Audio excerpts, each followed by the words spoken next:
Olá, a semana na Câmara foi marcada pela aprovação de projetos sobre economia, combate à violência contra a mulher, inclusão social e saúde. Teve um projeto inovador, como que regula o mercado de moedas virtuais. Teve também proposta discutida há 15 anos sobre tema polêmico, a regulamentação da atividade do lobby, com transparência e regras claras. Vamos começar com as moedas virtuais. O plenário aprovou o projeto que prevê a regulação e fiscalização pelo governo federal das operações com moedas virtuais, o que abrange criptomoedas como Bitcoin e outras. As criptomoedas são um tipo de dinheiro totalmente digital negociado pela internet, mercado que no ano passado movimentou 215 bilhões de reais no mundo. O texto aprovado prevê que um órgão regulador do governo terá o poder de autorizar e fiscalizar o funcionamento de empresas que comercializam ativos virtuais. Além disso, cria no Código Penal um novo tipo de estelionato para quem opera moedas virtuais com o objetivo de obter vantagem ilícita, com pena de 2 a 6 anos de prisão e multa. O projeto foi enviado para a sanção presidencial depois que a Câmara rejeitou mudanças feitas pelo Senado. Uma delas exigia que as corretoras deixassem reservados ativos no valor das operações, como maneira de proteger os clientes. A chamada segregação de valores rendeu debate no plenário.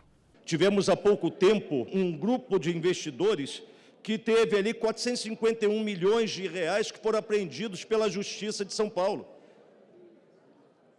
E os consumidores que investiram, os investidores, eles ficaram desprotegidos. Então, nós não podemos permitir que um tipo de negócio como esse não traga responsabilização e nem responsabilidade. Hoje, as grandes instituições financeiras, os grandes bancos que nós temos na nossa comunidade, não se regem à ordem da segregação de patrimônio. Aí nós estamos querendo que um novo mercado, um novo pequeno, venha sobre as regras que não regem os grandes. Outro projeto que inova a legislação é o que regulamenta a prática do lobby no país.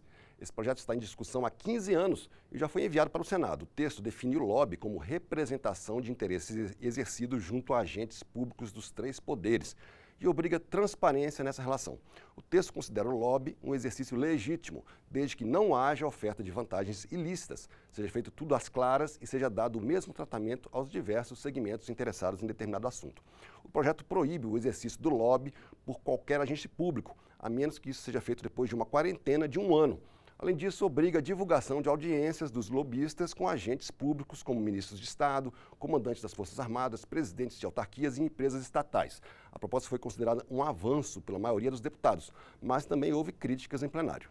Tem alguns elementos do projeto, como, por exemplo, não contemplar a transparência de todas as interações entre os agentes públicos e os agentes privados, não haver a disponibilização de todas as informações em formato de dados abertos, traz a figura da hospitalidade, que nos preocupa bastante, que significa que um parlamentar pode visitar um empreendimento, visitar um negócio e ainda ter todos os custos pagos por esse agente privado diretamente interessado em que a sua política vá adiante aqui no Congresso Nacional. O Brasil é um dos pouquíssimos países do mundo que não tem uma legislação sobre esse tema. E não tem por quê? Porque nós criamos uma narrativa e criamos um preconceito contra a palavra lobby. E por isso, durante muito tempo, nós não regulamentamos essa atividade que é tão legítima e que é tão importante, que é a representação de interesses.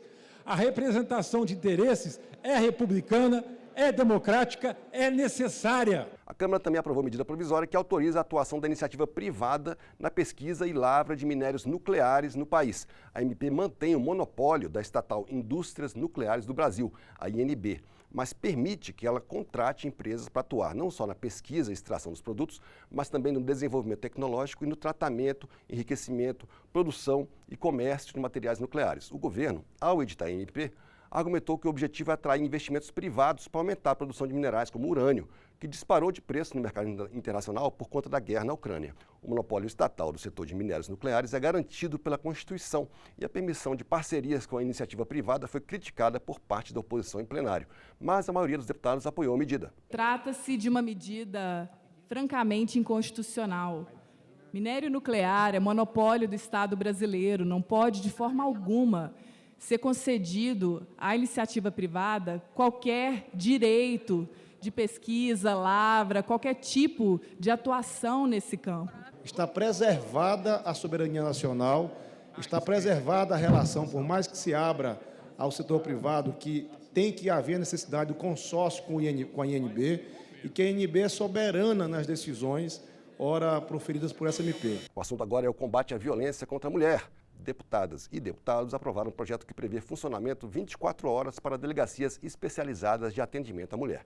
A proposta também exige treinamento dos policiais que vão receber as denúncias e prioridade no atendimento das mulheres nas demais delegacias. Além disso, prevê a criação de patrulhas nas polícias militares voltadas prioritariamente para atender denúncias de violência doméstica, chamadas Patrulhas Maria da Penha. A proposta não obriga a criação de delegacias especializadas por estados e municípios, mas estabelece que elas devem priorizar a instalação dessas unidades, bem como de núcleos para a investigação de feminicídios.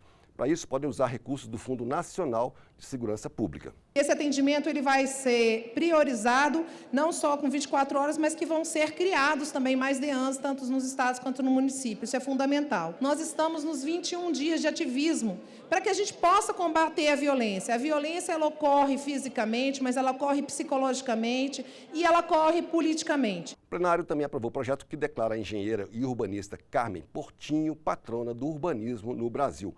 Carmen Portinho morreu em 2001, aos 98 anos, depois de uma vida inteira de forte atuação política e de ter ocupado espaços até então vedados às mulheres. Ela se formou em engenharia civil aos 22 anos, uma profissão que até então era quase que exclusivamente masculina. E em 1939 se tornou a primeira mulher a obter o título de urbanista no país. Também se destacou no movimento sufragista internacional, que lutava pelos direitos das mulheres.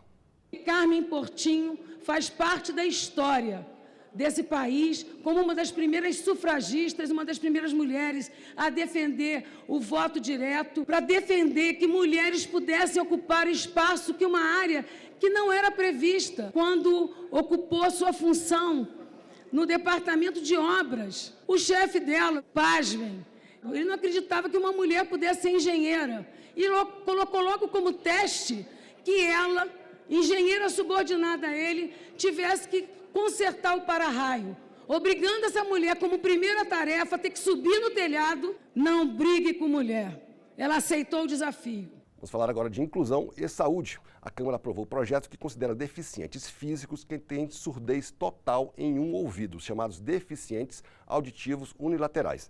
Também terá o mesmo tratamento quem tem surdez parcial dos dois ouvidos. Se a proposta virar lei, essas pessoas terão os mesmos direitos dos demais deficientes para efeitos legais. Entre os direitos assegurados estão a reserva de vagas em concursos públicos e a contratação por empresas com base na lei de cotas.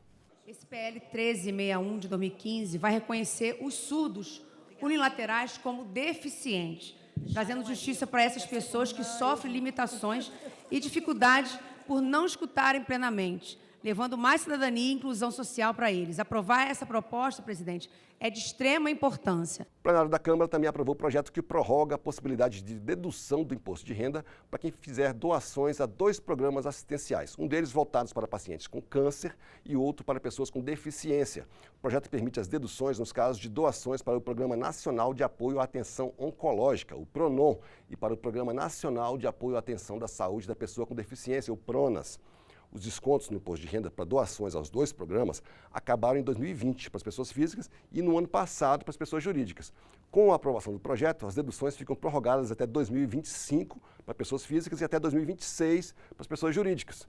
O relator preferiu manter o texto já aprovado pelo Senado para apressar a transformação da proposta em lei. Concordamos com o texto aprovado no Senado Federal. Se o texto for aprovado sem alterações nessa Casa, será encaminhado diretamente à sanção ou veto, sem precisar retornar ao Senado Federal. Se aprovássemos os apensados, o texto produzido nessa Casa seria diferente do proveniente do Senado e, assim, teria de retomar a Casa iniciadora para exame. Com nossa decisão, visamos a celeridade do processo legislativo. A Câmara também concluiu a aprovação de projeto que cria regras e transforma em lei a autorização para que órgãos públicos doem computadores e outros equipamentos eletrônicos para uso da população. Hoje, a doação desses equipamentos enfrenta obstáculos legais, como a legislação eleitoral, que impede esse tipo de operação na época das eleições. O projeto contorna o impedimento, incluindo a doação em um programa social já existente, o Programa Computadores para Inclusão do Ministério das Comunicações. E esses foram os principais destaques do plenário da Câmara essa semana. Semana que vem tem mais. Espero vocês. Até lá.